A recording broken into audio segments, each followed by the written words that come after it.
एक गांव में एक किसान रहता था जिसका नाम था माधव। माधव ने अपने खेतों की जुताई और बुआई कर ली थी। एक दिन माधव ने सोचा कि खेतों का काम तो पूरा हो गया है, चलो ससुराल घूम कर आया जाए। माधव जब ससुराल पहुंचा तो सास ससुर, साले साली सभी बड़े खुश हुए। सास ने भी दामाद की खूब खातिरदारी की और दाल सब्जी में भी खूब सारा घी मक्खन डालकर खाना परोसा। खाना खाकर दामाद को खूब आनंद आया। तभी माधव के मन में एक ख्याल आया कि फसल तो बो ही दी है, फिर क्यों ना कुछ दिन ससुराल में ही रुक कर ससुराल के मजे लिए जाएं। फिर जब 2-3 दिन बीत गए और दामाद घर से जाने का नाम ही नहीं ले रहा था, तो माधव की सास ने सोचा, ऐसे तो दामाद जी ही घर का सारा घी मक्खन चट कर जाएंगे और बाकी बच्चों के लिए कुछ बचेगा ही नहीं। दिसंबर का महीना था। तेज सर्दी के कारण घी हांडी में बढ़िया जमा हुआ था। इसलिए हांडियों को बिल्लियों से बचाने के लिए सासू माँ रस्सी से बांधकर छत पर लटका कर रखती थी।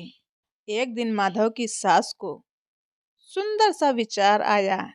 जब भी दामाद खाना खाने बैठते, सास उस हांडी को दामाद की थाली के ऊपर उल्टा कर देती और हटा लेती। इससे दामाद की थाली में एक बूंद घी गिर ही नहीं पाता।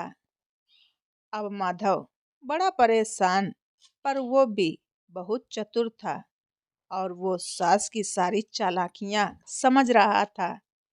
अगले दिन जब उसकी सास खेत में अपनी गाय भैंसों के लिए चारा लेने गई तो माधव ने उस घी की हांडी को चूल्हे पर रख कर गर्म कर दिया और चुपचाप उस हांडी को वैसे ही ऊपर रस्सी से बांध कर टांग दिया। अब सास इस बात से तो बिल्कुल अनजान थी कि सारा घी उस हांडी में पिघला हुआ था।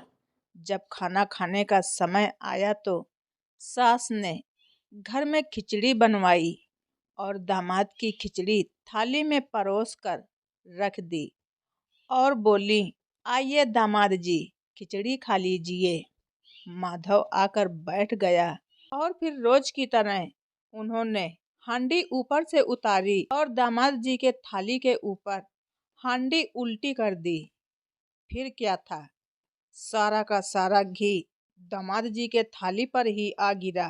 दामाद जी के थाली में पूरा घी गिरने से सास तो हड़बड़ा गई और इसी हड़बड़ी के आनन फानन में अपने बच्चों को आवाज लगाने लगी, बच्चों जल्दी आओ, आज तुम सभी लोग जीजा जी के साथ एक ही थाली में खाना खा लो। और फिर सब उसी थाली में ही खाने के लिए बैठ गए और सास ने चालाकी से घी को अपनी ओर अपने बच्चों की तरफ करने के लिए ज्यादा से ज्यादा घी अपनी ओर समेटते हुए बोलने लगी, देखो दामाद जी, मैंने अपनी बेटी को इतने सारे कपड़े दिए, इतने सारे गहने दिए, बर्तन दिए।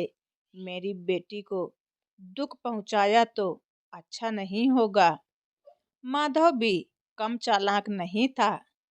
वो समझ रहा था कि घी की ढेरी बना बना के समझाने के बहाने सास सारा घी अपनी ओर अपने बच्चों की ओर समेट रही हैं और सारे घी को अपनी तरफ करके खिचड़ी में घुमा घुमा के बोलने लगा, सासू माँ, किसमें इतनी हिम्मत है कि आपकी बेटी को कुछ कहे? आपकी बेटी को अगर किसी ने कुछ बोला तो मैं उसे यूं ही घुमा घुमा के चारों खाने चित्त कर दूंगा और खिचड़ी की तरह मुंह में डाल डाल के खा जाऊंगा।